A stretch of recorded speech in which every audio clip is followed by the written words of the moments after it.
Aussie Tech Heads is brought to you by startnewcompany.com.au. Register your company fast, easy, and direct with ASIC. All documentation is provided and held in your account for downloading at any time. If you're an accountant or other professional, you're also able to brand all documents with your company name. Coming soon, ABN, TFN, and trusts. Special discount for ATH listeners. At the cart, use ATH20 for a $20 discount. And athwebhosting.com.au. Servers operate on SSD drives. Immediate activation, SSL certificates, Aussie support, domain registration, and easy install of WordPress, Joomla, and Drupal. Welcome to episode 670 of the Aussie Tech Heads, recorded on the 12th of March 2020. I'm your host, Jason Oakley, and this is my co-host, Will Tompkinson. Hey, Will. Hey, mate, how goes it? I got you on the right side this time, which is the left side, but it's the right, and over there. It's still pointed the right direction is what I mean. How's things?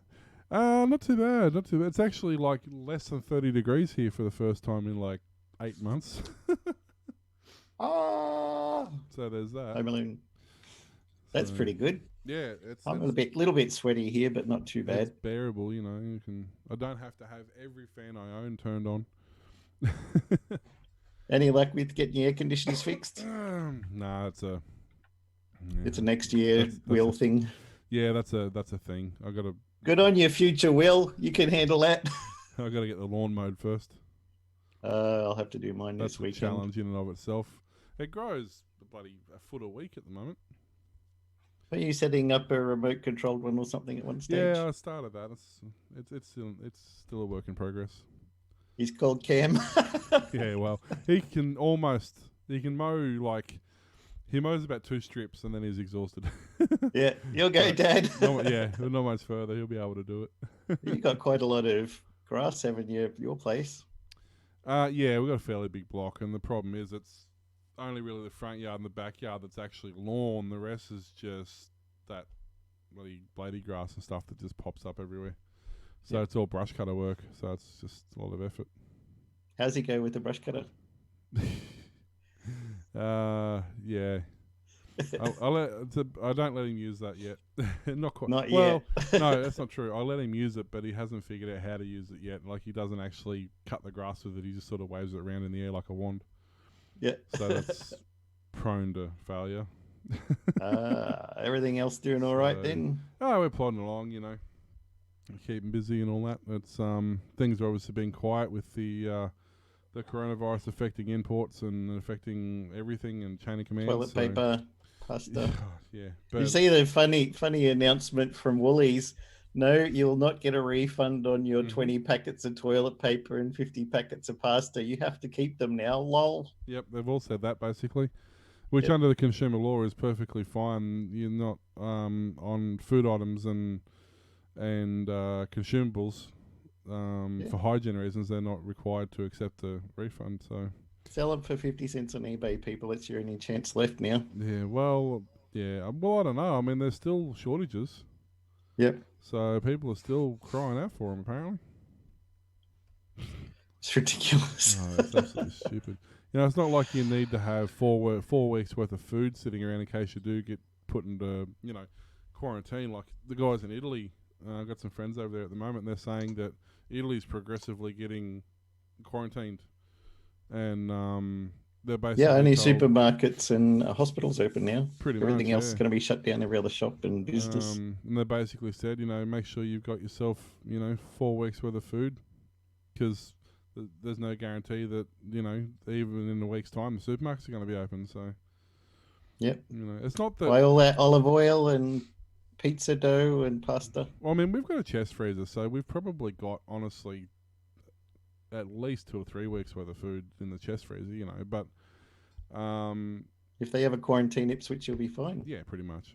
The problem is, and I understand why they're doing it, a lot of people are going, well, if there's no infections, why are they doing it? The reason they're doing it is not that coronavirus itself, it's just a form of pneumonia. It can easily enough you can recover from, unless you're incredibly young or old. You're basically guaranteed to recover from it. The problem is that the number of people who potentially, because it's a 27-day incubation period and then another week, like 27 days incubation without symptoms and then another week or 2 with symptoms, and then could it have caught it affects you. already. So the problem is that the reason they want to quarantine people is so that they don't have, in 3 weeks' time, every second person rocking up to the hospital, because the hospitals just can't cope with that volume of people.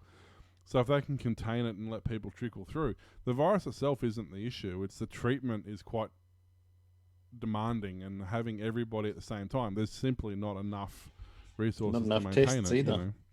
Well, that's it too. But there's just not enough resources to handle 50,000 people rocking up to a single hospital all of a sudden. You know, they just can't do it. So Maybe that's continually cutting medical funds is not a good idea for the government after all. you don't worry about that. So, but it's more the fact that they're just trying to minimize the impact. It's not the big deal that everybody's making it out to be. It is annoying and it's frustrating sometimes, but it's not.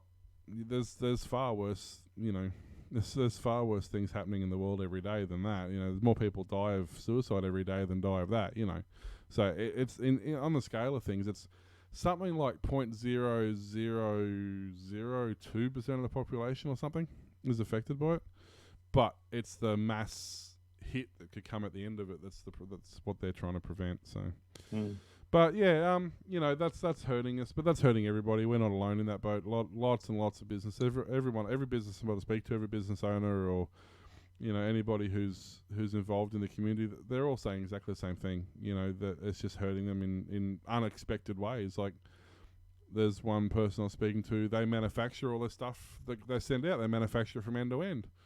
I said, yeah, but you order the stock in. They're like, oh, yeah, we get it from Aussie suppliers. I'm like, yeah, I bet you do, but I bet you they get it from overseas. Sure enough, they rang their suppliers and said, hey, where's their stock actually coming from? They said, oh, it's coming from China or where it's coming from. And they're like, oh, well, okay, then we'll just buy all the stock you've got so that we don't run out, because they're a manufacturer, you know. So it's hurting businesses in really bizarre ways. I was talking to our Cameron's kindy teacher, and they're saying it's just weird, some of the supplies they're having trouble getting.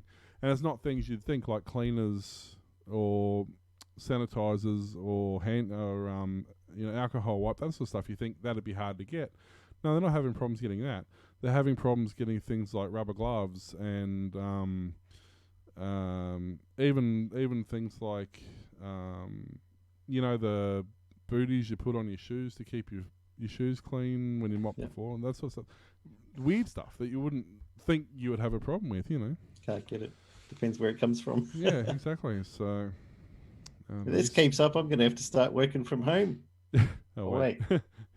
I'm gonna have to move into home. I'll have to stay down this end of the house. Yeah, quarantine the dog up the other end. Yeah, our company has done that. They've made it mandatory that everyone has to work from home. Well, I mean, whether you did before or not. I was going to say most of your staff did anyway, so it's not that much of a big deal. So we do have offices like Sydney and San Francisco and London, Japan. They want everyone who can to work out of them. They were skeleton staff at the best of times, weren't they? Probably. Hey, Jordan. So, you know. But today I was having something interesting. My daughter was complaining that she wanted to install an expansion pack for a game of hers, right? And it was taking so long. It was downloading at 2 megabits a second. I was like, oh, bloody US servers or something is coming from servers that are overloaded. And I thought I'll do a quick speed test on a computer. She was getting 4 megabits a second down. Nice. On 140 NVM. I was like, what? So I thought, oh, there's something going wrong at the moment. So I ran speed test on my phone and got 94. So I was like, well, there's something dodgy there. And so I thought she's using the Ethernet over power. So I thought, oh, I'll reset the adapters at each end. Did that, had a look, and it said syncing at 1 gigabit up and down. So that should be fine. Did the speed test, still about 4. So I thought, what the heck's going on here? So I got a network Ethernet cable, ran it from the lounge room all the way down the hallway into her bedroom, plugged it in, and was started getting 13. I was like, well, that's better than 4, but it's still not ideal. So I went out to Officeworks and got a um, dual band Wi-Fi card, plugged that in, and now she gets 92. So the onboard cards. Well, I've actually had that happen with on my old computer. The same thing. The built-on card just refused to have any sort of speed about it. I'd put a PCI card in, and it was fine. It's weird because her mum's been using that computer. She used it for 3 years before she gave it to our daughter. She had no problem. She does gaming, World of Warcraft, and all online gaming, no problems. She plays that nearly every day and watches movies and streams and stuff. Yeah. But as soon as we got it up here, maybe it doesn't like my Orbi. I don't know. Yeah, it's exactly the same as mine. My previous computer to this one, same thing. It worked fine for a couple of years, and then it just stopped working. I had to get a PCI card. I was like, do you have like really slow ping time and lag and stuff in gaming? Oh yeah, I just thought that was normal for this computer. I was like, well, the ping for the speed test was like 30 or something like that, and then I put in the Wi-Fi card, and now it's like 7. It's I don't know if the chips go bad or if they just get too hot being bounced onto the motherboards, or I don't know. I tried new drivers. I tried different cards and stuff. I've had a lot of problems with onboard network. It's like when I got this system built, I got a board that doesn't have a built-on network card and put an external network card in because I've just had a really bad run with internal network cards. I thought it was just me because I've never heard of anybody else talking about it before. Yeah. The weird thing was that the computer she had before, she gave to her friend up in Cairns after we updated a couple of bits on it. He bought a SSD and put in there, and I put in a Wi-Fi card that I had spare in the shed. And he was having no problems. She used to use that, and it was plugged into exactly the same Ethernet over power, and it was doing 90. So it's got to be the onboard one you're talking about. But I wouldn't have expected it. I had a cable go bad the other day. The cable, and it's one of the shortest ones I've got. My router is about, I can almost reach it. It's just there. There's a cable running from my router across where my light bar is and down the wall into my PC. It's I don't know, 3 meter cable maybe. Works and fine. It's been there for however long I've had this set up here, in 3 years. Yeah. I haven't had a problem. The other day, come in, no network access. I'm like, what? And looked at the thing, and I couldn't access the router. And I went, what's going on? Looked up there, and there's no lights on the router, and no lights on the back of the network card. What? And grabbed the cable and wiggled it, and nothing. And pulled the cable out and checked. There's no corrosion or anything on it. Plugged it back in. Nothing. Yeah. Grabbed another cable, plugged in, worked fine. I'm looking at this guy, I'm like, so what's happened in the meantime? Like, why? It's what? It degraded. It went from working perfectly that night to not working the next morning. And it hasn't. It's got no bends. It's got no kinks. It just went. No, I'm not working anymore. Yeah. That's ridiculous. I don't understand networking. Who would do computers? It's a ridiculous job. It's not like I used to be a computer tech or anything. It wasn't. Well, that's why when a hard drive wouldn't boot up and wouldn't start the BIOS before I took it to the tech and I said, hey, this is your problem now. You tell me when it's fixed and I'll give you the money because screw if I'm going to play around with it anymore. That's exactly right. Should we do some news? We probably should. More than 2 years after winning an electricity bet, Elon Musk's resulting Australian solar and wind farm is almost a total success. The facility powers rural South Australia, whose population density falls between Wyoming and Alaska, the two least dense US states. In 2016, South Australia experienced a near total blackout after an apocalyptic storm involving 80,000 lightning strikes and at least 2 tornadoes. In the aftermath, the Conservative politician blamed the push for renewable energy to the extent of the blackouts, because that makes a difference. Yeah. For those even passingly familiar with Musk and Tesla's online presence, the rest won't be surprising. The head of batteries at Tesla said he was sure the company could do better. An Australian billionaire asked if he was serious, and Musk jumped in to promise his team was. The rest is history. Musk reached his goal 40 days early, and the Australian billionaire funded the project as promised. We can argue about whether or not private citizens should have to rely on a billionaire and angel investor to get a steady supply of power or make the shift to renewable energy, but in this case, the bet benefited a short-changed rural population beginning almost immediately. Just 1.7 million people live in South Australia, which is a nice size to consider a test market for technology like this. Rural grids tend to be left behind because the ratio of required hardware and infrastructure is still so high per consumer, much more so than a big city, where the same short length of wiring could power thousands of homes. And building a facility that acts as a battery can help smooth out the natural ebbs and flows that come both from renewable energy technology and from the spread out, failure prone nature of more rural grid sections.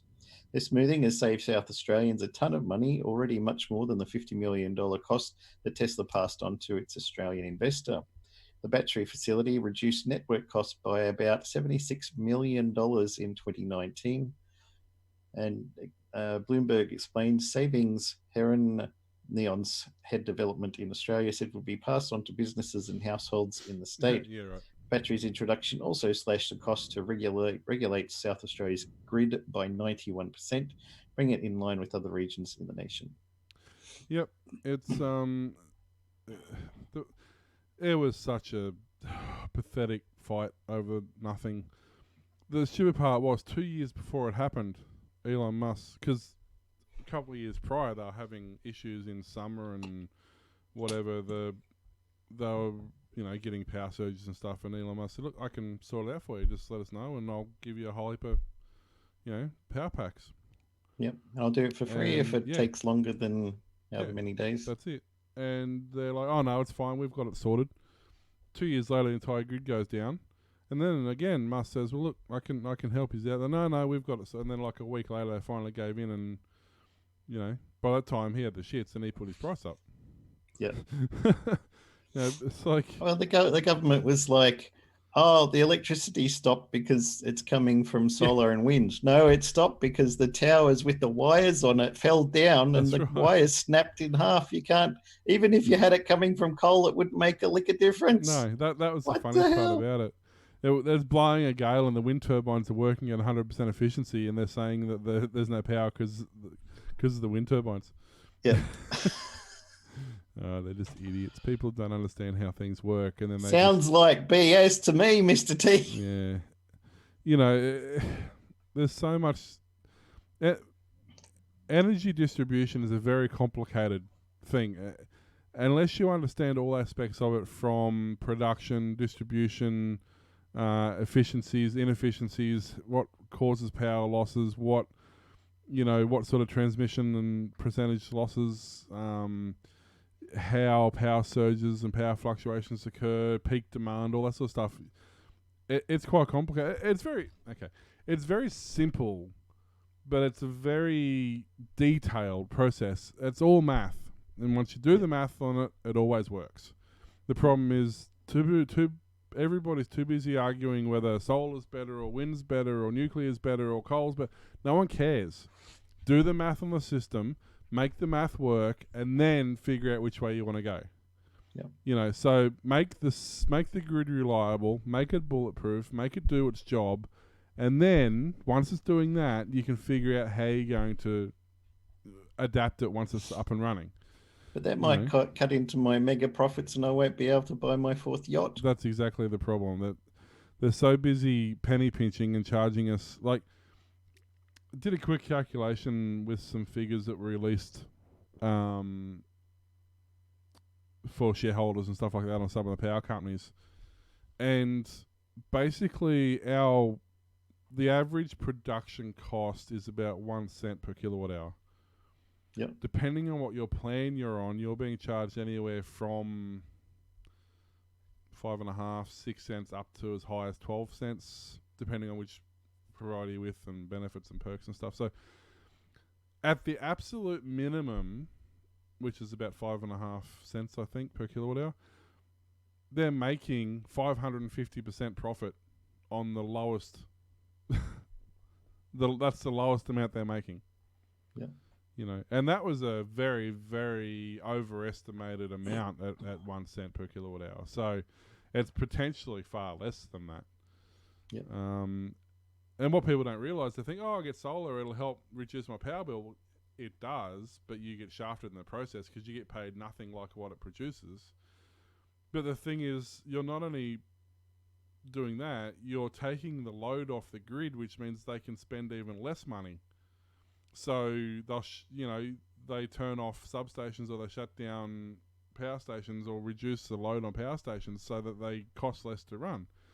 So not only are you being shafted with the amount of money they're paying you, because technically if you're paying, you should be getting paid at least what they would be charging, not what they want to pay. And then you should be paid more than that because you just saved them money because they've managed to reduce the output load on another power station. So, it's not a black art. It's all maths. The whole system from end to end is maths. And once you understand the maths, you understand the system. The problem is they want to make it seem complicated and difficult and political and everything else, but it's really not. Just to protect the profits. The same as the NBN. It's exactly the same. It's the same principle. You got X amount of throughput, X amount of houses requiring that throughput. Do the math. Yep. It's not hard. So. But yeah, look, it despite what everyone says, it does work. Even like they say, it powers 30,000 homes for an hour, which is not really designed to do so much. It's mainly designed to say when they have a heat wave and everybody turns their air conditioners on. So it's not really powering 30,000 homes. It's powering an extra 1 or 2% load for 100,000 homes. So that's sort of it's more like a giant buffer, really. Plus, it can supply it straight away, whereas if you need it from a coal station, you have to spin them up, which can take a couple of hours to get it up to the speed. Yeah. By then, the sun started heading down. You don't need it anymore. So that's it. That's what I mean. Like it's acting as a buffer between the power available and the power they can produce. Yep. It gives them time to adjust that buffer. So it's not. It's a very simple idea. As we know, the Australian energy places have said, if it wasn't for the solar, their supply on the grid wouldn't have been able to keep up with the demand. Well, I remember Brisbane 10, 15 years ago. We had every day for a week, we had a blackout in the middle of summer because at 10 o'clock, everybody turned their aircons on and it just overloaded the grid and shut the grid down. Yep. Literally, we had rolling blackouts every day for a couple of weeks. And then we had a change in weather and stuff, and it all sort of went away. But following year or a couple of years later, they started the 22-cent solar rebate to encourage people to put solar on their roof. And even from the very first year that applied, we never had any more rolling blackouts. Yeah, they didn't spend any more money on infrastructure. No, they just made us bolster their infrastructure. You're the buffer, son. You're the buffer. Yeah, exactly. Mate, that's why they charge, like, if you've got a house and the line runs past your house, even if you're completely off grid, they want to charge you money to have access to the line even if you're not using it. Yep. Because they're relying on you effectively saving their ass. Yeah, you're effectively adding, like, if you weren't off grid, if you had a 6 kilowatt system on grid, you would be putting that back into the grid. Yeah. So it's but I mean that's the same. That's what companies do, I suppose, make money. Yeah. Whether it's water or power or privatize all the NBN things. Or, yeah. But then again, is it any better if the government owns it? I mean, yeah. That doesn't really promise you anything else anyway, does it? 50-50. So, but I mean, yeah, it's one of those things. Like it's the less. It's like I remember it was an American report, but it was the same principle. They're talking about how much money they're making. ISPs are making on the internet because the infrastructure is in place, and they've paid for the infrastructure 4 or 5 times over, and it's not like they're spending any extra money upgrading it or anything. It's just sitting there, yet they're charging the same amount of money all the time. You know, it's just pure profit because there's no money being spent.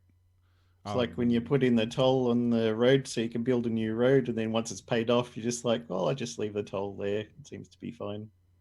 Yeah, that's right. You know, that's what happens with the Gateway and the Logan Motorway and stuff here. Like, they were supposed to be tolled for 10 years or 12 years or whatever it was, and the toll was supposed to come off, and it was supposed to be open road. But their excuse is every couple of years they spend another few $1 million on upgrading the road, so they add like a set of white lines over there or something and call it an upgrade, and they keep the tolls on it.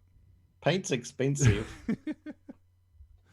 Okay, admittedly they did build another Gateway Bridge, but that's probably the biggest undertaking they did. Yeah. So yeah.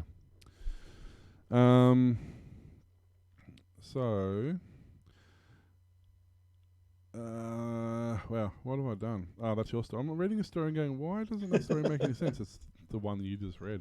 We're professionals, damn it. Speaking of Elon Musk, he SpaceX internet from space should be good enough for online gaming. Elon Musk estimates that Starlink will only serve 3 to 4% of the population that telcos can't currently cater for. But it'll have enough capacity to watch high-definition videos, play online games without the user noticing speed issues.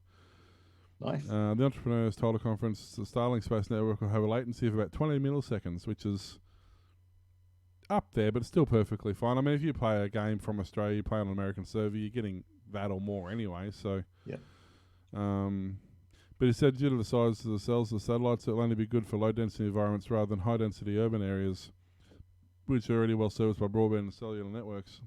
SpaceX launched a batch of 60 Starlink satellites in mid-February, has another 60 ready to launch in March. It's launched 300 Starlink satellites into a low Earth orbit since May 2019.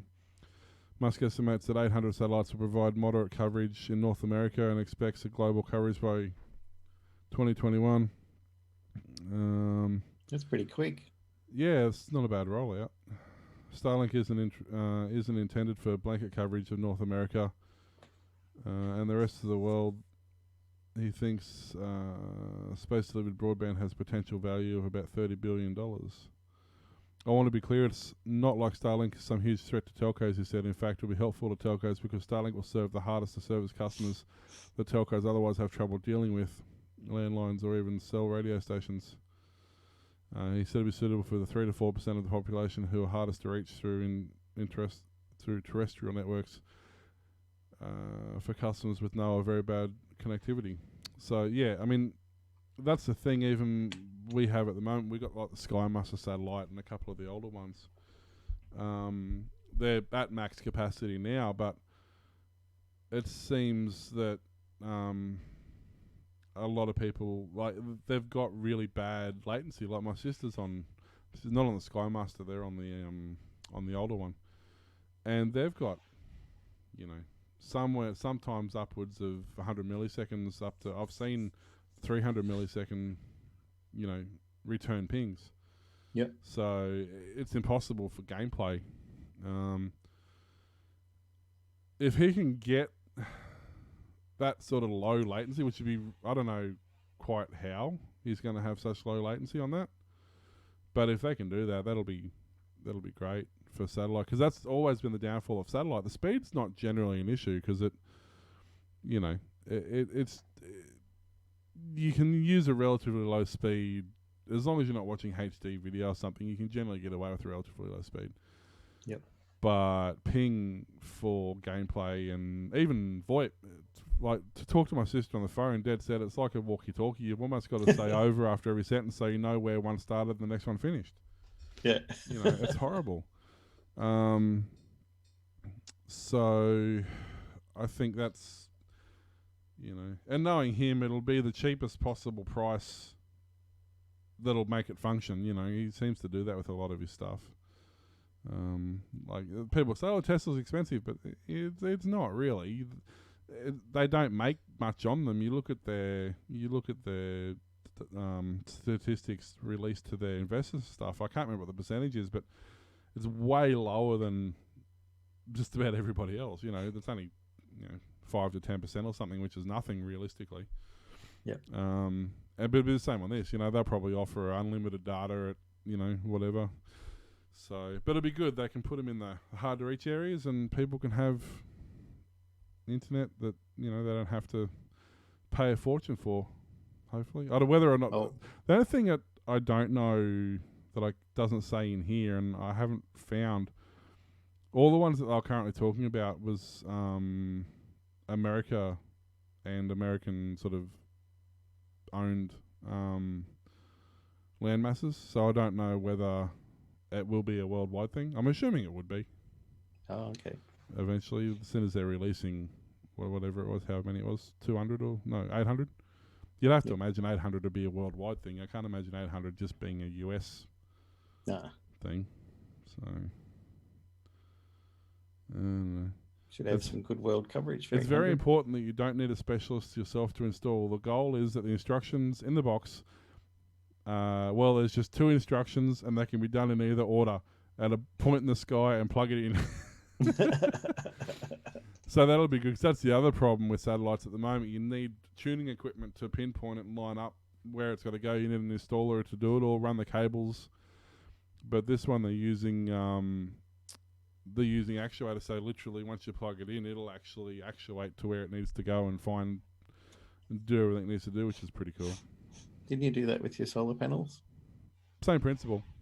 Yep. It hunts for the target and stays there. So it's great technology. Yep. What do you got? Just over a month after Uber received the California Department of Motor Vehicles license to test driverless cars on public roads, the company has resumed autonomous testing in San Francisco. Why not when I was there? I would have loved to try. Uber says it will limit its time on the road to a few weeks while it completes a code base and infrastructure update. That 2 of its Volvo XC90 prototypes will be deployed initially, each with a pair of safety drivers in the front seats. Previously, Uber was manually testing up to 8 cars in San Francisco with safety drivers and co-pilots. Starting today, Uber's cars will drive on San Francisco routes at posted speed limits only during daylight hours. Importantly, they won't pick up passengers because Uber's license is different from the California Public Utilities Commission permit companies must obtain to transport passengers in autonomous vehicles.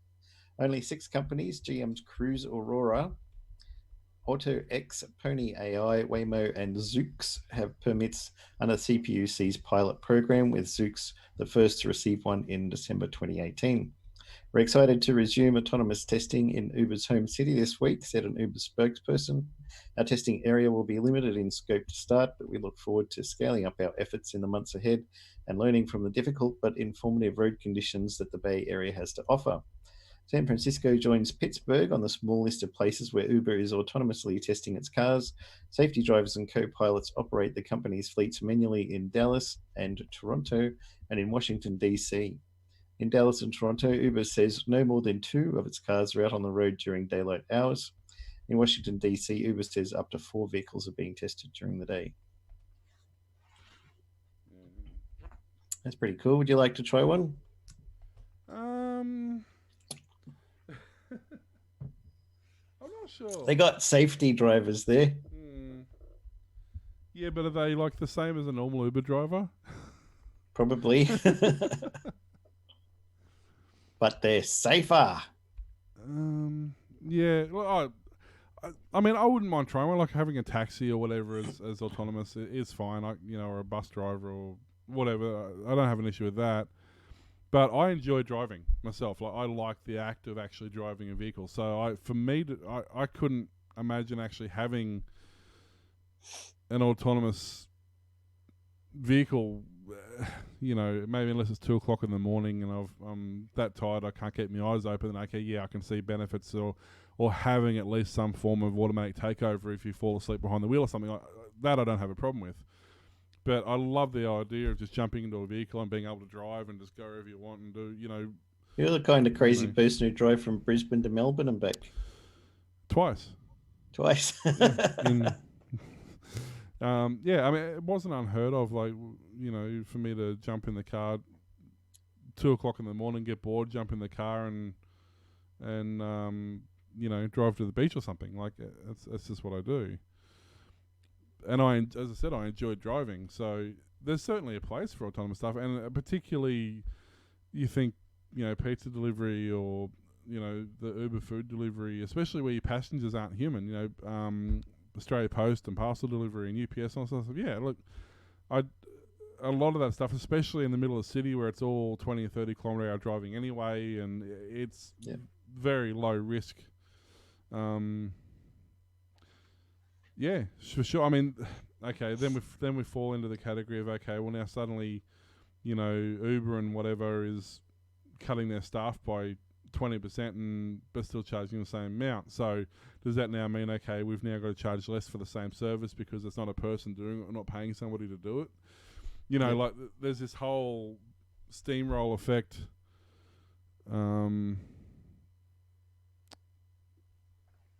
That sort of, I guess, is unknown because it's not something we do. I mean, if you watch Ready Player One, like Domino's has the pizza drone that rocks up and delivers pizza. So the thing is, you still pay a $5 delivery fee on your pizza now. What about Johnny Cab in Total Recall? Yeah, exactly. Total Recall is another one. That's what I mean. Like, is this suddenly now, if I choose to use an autonomous vehicle rather than a manned vehicle, do I pay less for the same service? And how do I give them a 1-star rating if they know? You know what I mean? Like, yeah, yeah. I think it definitely has its place. I think we just have to be careful what we allow. The cars at some stage are going to be better drivers than actual people drivers, so the insurance should be cheaper for them as well. Well, yeah, exactly. The insurance should and they be have cheaper. less safety features because you don't need a front seat or seat belts in the front or brakes. But the thing is, if it's fully autonomous, you'd keep those seats there and you'd have more passengers. Yeah. So, yeah, I don't know. It's such a new area in that regard. I don't know if there's answers for that sort of stuff, and I haven't read much about that. Well, it's about time you did. There'll be a test on it next week. Me, myself, I wouldn't have an autonomous vehicle generally. As I said, I wouldn't. And the other thing is they still can't pass that. There was a test done a few years ago, and they put, they had a person, and they had like a deer, a dog, a pram, and something else, or another vehicle, I think, all on the road. And they made it impossible to the point where it was going to have to hit something. Yep. And how do you choose what? The computer couldn't continually make the same decision. Like, it would always choose whatever was going to protect the occupants of the vehicle most. So depending on, like, at first they thought, oh, it's hitting the deer every time, but then they realised if they shuffle the position of these things around, either then it hit the car every time or it hit the kid every time. Like, it was going to hit whatever was causing the less damage to the occupants of the vehicle. How many kids did they go through? Oh, enough, probably. But that's the thing. Like, it doesn't have that moral decision as a driver of a vehicle. Like, you're gonna, every time you're probably gonna hit the animal. It's the least of the hard decisions to make. But a computer is not necessarily going to do that. It's going to hit whatever protects the occupants the most. So it might well run over the kid or the pram, or, you know what I mean? It's an unknown. So that's something that they've still got to sort of work on. Yeah. But for deliveries and stuff, I think it's fine. I don't have. You probably wouldn't even need to own one yourself because you just press the button like the Uber, the car turns up. So it would, it'd be the ultimate in, what do they call it? Not rideshare. What's that? They have it in the UK. They have the car share thing where somebody books a car for, 2 hours of a morning and 2 hours of afternoon, and somebody else books it, and the garage share or something like that, where they drop All it right. off at somewhere else, and someone else picks it up and takes it somewhere else. Like, the ultimate in that, really. Yep. Um, Sounds good for worker people, especially you could have a meeting or something while you're going to work. well, yeah, I mean, I could imagine that, like in a limo, but I mean, that's what limos are for.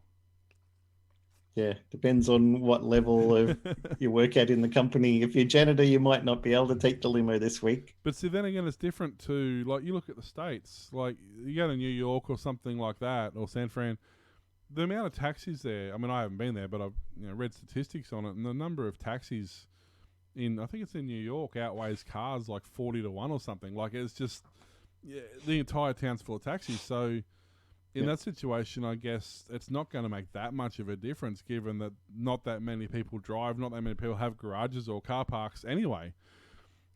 So it's not really probably going to make a huge difference whether they get a driver who's a person or whether it's an autonomous driver. As long as they get to where they're going, they're going to spend half their time in traffic anyway. So it's probably not that much of a big deal. They said it was interesting in a study recently. They found out Uber, you would think, would take more cars off the road, but it's actually put more on. There's a lot of people who are just driving up and down the strips, just waiting for someone to pick up and drive down this way and then do a loop around the city. And somebody wants to get picked up, and then they go. But normally there would just be cars sitting in the garage not going anywhere. But because they want to be the one that gets picked for the Uber rides, they just keep circling the city and driving up and down the strip, hoping.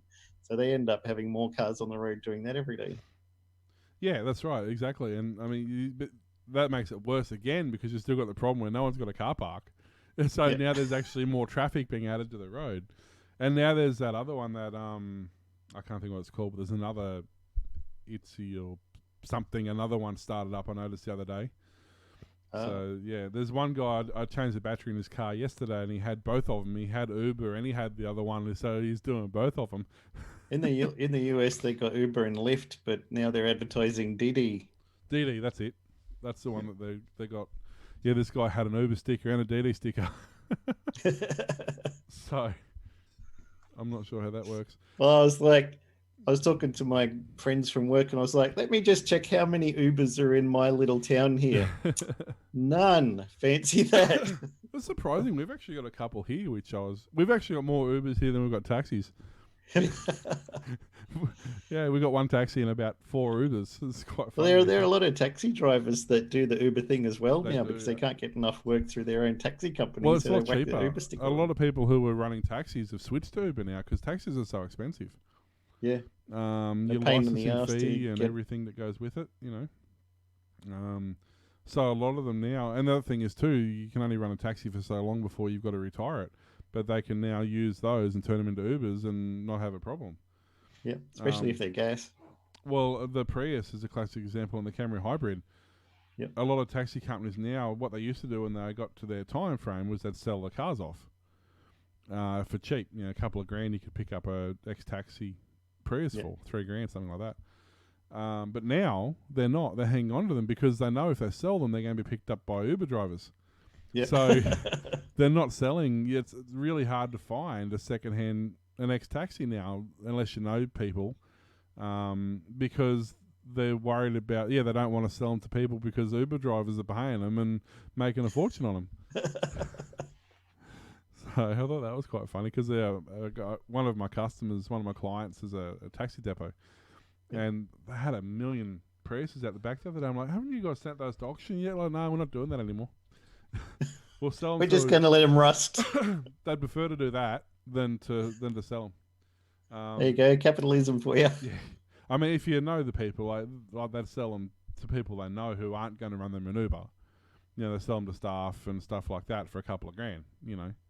I'll buy one every week for personal use. Promise I won't sell it or anything. That's it. So it's well, that's where I got my Camry from. Paid $3,000 for a hybrid Camry. I can still turn around and sell it for 10. Like, it's still worth 10 grand now, but for $3,000, why would I? Yeah. It's really funny. But yeah, I was surprised that the one thing that surprises me actually in that is Uber Eats. They must get so annoyed because at work we don't have much of a choice. If we want food, we've either got to go for a drive for 20 minutes to get it, or I can get Uber Eats. Yeah. But like literally, I can order from the other end of Ipswich for a $6.99 delivery fee. So I don't know if the takeaway is paying on top of that. But if they're only making $7 and it takes them 20 minutes to drive, and the other day I was watching the map that popped up, and this person actually was literally at the opposite end of Ipswich, drove all the way to the other end to pick it up, and then came almost back to where they were to drop it back off. Like, it must have been a 45-minute round trip for him for $6.99. Yeah. Like, I can't see that. I'm probably lucky we don't have any of that here. I was talking to the guys from work, and one of them's like, "Oh, I got up yesterday morning and couldn't be bothered making breakfast. So I said to the wife, you want McDonald's? Yep, okay. Yeah. McDonald's will be here in 20 minutes. Don't worry about it." Well, some of them deliver. Like some in our area, some of the Red Roosters and McDonald's and stuff deliver independently of Uber. Oh, okay. But their menu prices are cheaper when you go through Uber than if you order through their own service. Somehow. I don't know how that works. But I get Subway. I get like two, like, if I'm ordering a meal, I'll usually get two, like, footlongs, but I get, like, the tuna or the pizza, which are, like, $6.95 for a footlong sub. Yep. So for, like, what, $18 including delivery, I can get two footlongs, you know, and drink like an orange juice or an apple juice and delivered for like $18. Like, nice. It cost me more than that to jump in the car and drive down there to go and get it, you know. Especially if you don't have the time. Yeah, well, that's right, you know. So, yeah, anyway, a couple of quick stories, seeing as I got a heap, but there's just a couple of quick ones I just found interesting. The Dutch government, we know how the Dutch are, you know, they're weird. Mm-hmm. If you've ever watched Austin Powers, you know exactly how the Dutch are. The Dutch government loses hard drives with data of 6.9 million registered donors. How do you do that? External hard drives stored all donor data from February 98 to June 2010. It's on eBay. The Dutch government said it lost 2 external hard drive storage devices that contained the personal data of more than 6.9 people. 6.9 people, yeah. Almost 7 people. 6.9 million organ donors. The hard drives store electronic copies of all donor forms filled with the Dutch donor registry. The discs were last used in 2016 and were placed inside a secure vault for storage, apparently, as they rotated to using newer drives, which is good practice. Authorities discovered that the 2 discs had gone missing earlier this year when they purged old donor register papers and wanted to remove their electronic copies. The discs, which had also been destroyed, were no longer present in the vault and cannot be found. Donor details for more than... so some are believed to have passed away are now missing. This includes details such as first and last names, gender, date of birth, address, time and date of the form, choice of organ donors, ID numbers, and a copy of the user's signature. Dutch officials claimed they've seen no evidence of anybody had tried to use the data. Furthermore, they said because the donor forms don't include copies of Dutch IDs and other official documents, the data is very unlikely to be of any use for identity theft. Huh? It includes their name, address, birth date, and gender. How That's not an identity. That's like literally the definition of an identity theft. Oh dear. News of the lost disc came to light yesterday when Hugo de Jongo, Minister for Health, Wellness and Sport, clearly notified the Dutch Parliament of the incident. Officials never said if the data contained on the drives was encrypted or not. So that's a not. Definitely. Because if it was, they would have said it was. So, yeah. So, I mean, I've heard of, you know, but the thing is, they didn't just lose them. They lost them from a locked cupboard. Right? You know, like...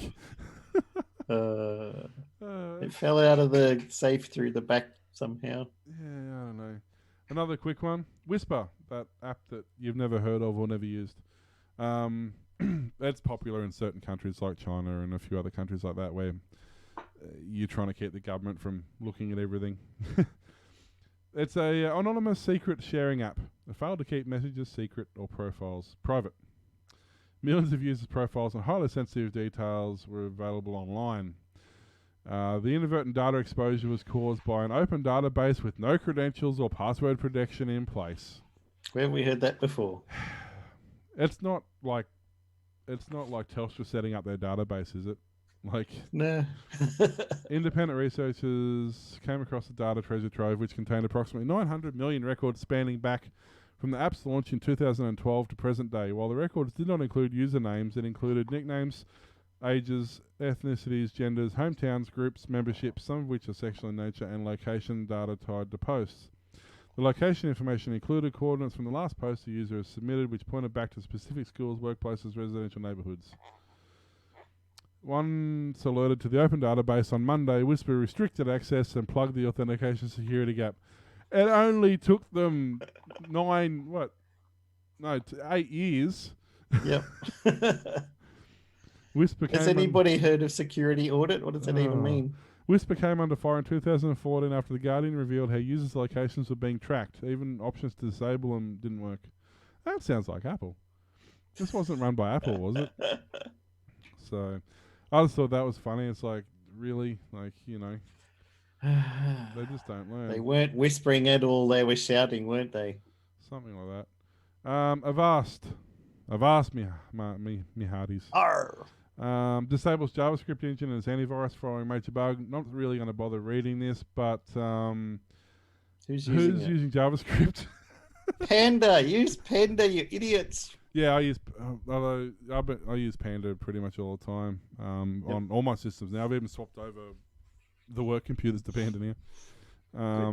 But who's using JavaScript? Seriously, like at what point? I mean, if you're running Chrome, you can't even. I don't think even now. I think you can't even enable it at all. It was a while there where Java you can't, but JavaScript runs in your local computer side. You're correct. I was thinking of Java. Yep. But JavaScript's not really that common anymore either. But apparently now if you're running Avast, it's now blocked JavaScript from running. I'd say probably 70 to 80% of websites in the world have got JavaScript on it. They use it, but especially Ajax. I was going to say it's mostly just back-end stuff. It's not actually like an active component, is it? Usually, I don't know. Yeah, I'm not a fan. It runs on your computer. Your computer compiles and runs the code. Yeah. Well, interprets it. Yeah. So it gets. It's run on. It's run locally, not actually on the website though. So I mean, yeah. Like it's not like you see stuff that's embedded on the website. That's separate. That's different. No, the JavaScript will make queries to databases and stuff, and then arrange the data on your screen and pretty formats and stuff. So according to this, they're now blocking it on browsers and email clients. So it'll be interesting to see how many websites that breaks. Because you can install a plugin called NoScript. For Firefox and Chrome and stuff, and then watch all your websites not work anymore. It's funny, you know, NoScript. I did have it on. I think on my Opera browser. I have it on one of my browsers. I was just curious to see what it did. Yep. And like 90% of the websites I visit normally don't really hard. I know that they're loaded quicker. And there was less clutter on the screen because obviously it wasn't loading a lot of the formatting, I guess, or the whatever is running. But it they seem to be fine. They seem to function perfectly fine. There was a couple that had issues and they complained, and there's a couple that complained but still worked, and then there's a couple that just like it was completely broken. You couldn't even tell what website it was. But I was really surprised how, because I know I don't know a lot about newer web design. Most of the web design I've got goes way back to when the internet was just a thing, and you could design it in Netscape Navigator Gold. That was fun. Yeah, and since then the only real experience I've had to it is done through Joomla or something like that, where it's all just click and play and that sort of stuff. So I don't know a lot about JavaScript and that, but I do know you notice it when you're not running it. Did you ever run Arachnophilia? I know that name. Where do I know that name? It's a great text editor for doing HTML pages back in the day. Okay, yeah. I'm not sure. I think I literally was like the laziest web developer in the world. Everything I did was drag and drop. Current version 5.5, last built in 2018. That's surprising. It looks a lot more updated from when I used it, but I loved that little program. I Did guess everything by hand. it makes sense if you're just doing a blog page or, you're just doing a basic website. You Yeah, don't it's need fantastic. fancy, I mean, how many GeoCity pages do you need, really? Exactly. Sonos is reversing its course on a plan to brick all trade-in devices. So if someone wants to give you a used speaker, it will still work for now. Sonos launched its trade-up program last October. Consumers who ordered a handful of older devices would receive a 30% discount on newer models if they traded in their old versions. Fairly typical program for expensive electronics, all things considered. The company drew customers' ire with one important deviation from others' trade-in programs, though. Although the company does indeed sell refurbished equipment, devices users traded in through the program were destined not to become part of that cycle. Instead, Sonos straight up bricked them. Completing the trade-in process required putting your device in recycle mode, which not only wipes all of the user's personal data, but also permanently deactivates the product. Once a Sonos product has been deactivated, the company says the product cannot be re-added to any system or used to set up a new Sonos system, even if the product has been reset to its old factory settings. And the decision to deactivate it is irreversible. Instead of bringing in old products and refurbishing or selling them, Sonos tells users to bring them into an e-waste center or send it back to Sonos for component recycling. In recent days, however, Sonos quickly removed the recycle mode option from its app, replacing it with a prompt to call customer service. Additionally, the company now says it's working on posting a new trade-in flow to its website, which will remove recycle mode from the process. There's still an enormous caveat about oldest products. However, Sonos will be ending software updates for certain legacy product lines in May. Yep. Which is their Zone Players Connect and Connect Amp, launched in 2006. Now, I get, this is what they should have done. Just stop supporting it. Let people who are using it continue to use it, and it'll still work and do what it needs to do. Yep. You don't have to support it, actively support it for people to continue using it. No. I know people who still use Windows 3.1 and DOS because it works for them. They don't. A lot of big companies still have XP embedded. Exactly, running their ATMs or PE. Yep. And that's exactly right. I'm sure they copped a huge backlash. You look at, there's a Reddit channel. I completely accidentally stumbled across it the other day about Sonos blocking their stuff and bricking their stuff. And it was hundreds of pages deep. Like, it was insane. I believe it. So why kill a perfectly functioning product? Just because you don't want to support it anymore, and if you wanted to go one step further, release the old code and let people play with it and let them get more out of the product. Put on their own firmwares. Yeah. I mean, if you're not going to support the product anymore, it's no longer making you any money. It's only going to cost you money. So release the code. Let people Apple. Let people who want to play with it, and they might be able to do something even better than what you originally envisioned that product to do. Yep. It's just this whole built-in app. What's the word? I was going to say adolescence. That's not the right word. Obsolescence. Obsolescence. One letter. It really is just stupid. This society. That's why our garbage dumps are full of crap that's still good. Yeah, and that's exactly right. So much of it is I mean, I've got an entire. You can't see that side of my computer, but the entire wall is just full of computer parts that work. I don't necessarily have a need for them, but I'm not going to throw them out. There's nothing wrong with them. They're just outdated. I've got a VZ300 that works fine. Yeah, exactly. But like, at least if somebody's building they're building a Linux box, or they just want to learn programming, or they want to learn how to assemble a computer, I can go, here, have this. It does actually work. It'll tell you if you've put it together properly, and if you haven't, it'll beep at you. So there's still things to be done with this old technology. The people just throw it out all the time, even phones. people upgrade their phones every 12 months or every 2 years. What do? They throw the other one out, or they chuck it in one of the recycling bins, which effectively gets thrown out. Yep. You know, like I've got a Note. I've still got my original Note 2 that I had. It's the work phone. I put a new battery in it every 12 months because you can't get Samsung batteries for it. You can only get aftermarket pieces of crap that fail after like 9 months. Yep. But still goes. I keep feeding it batteries. Every 12 months I format it and just clean it up and re-add the username and re-add the handful of apps that I use for work, and it's fine. There's no reason to get rid of it, you know. Yeah. I'm just, yeah. It's just me. I just hate seeing things thrown out that are scrap or rubbish. But what's rubbish to one person is gold to somebody else. Yeah. You know, you've only got to look on YouTube. I test buy all the crap I put out on my front lawn, waiting for the hard rubbish collection, and it's gone exactly. before they come to pick it up. That's right. You know, but I mean, you've only got to look on YouTube and look at upcycling and people building chairs and tables and stuff out of recycled material, and people upcycling tables and refinishing them. You know, like there's a guy who, one of my favourite ones on there, he took a massive big 6 foot or 7 foot long, 4 foot wide dining room table, cut a chunk out of the centre of it and filled it full of motherboards and modems and network cards and stuff, and then poured resin over the top with LED lights in it. Nice. That's absolutely fantastic.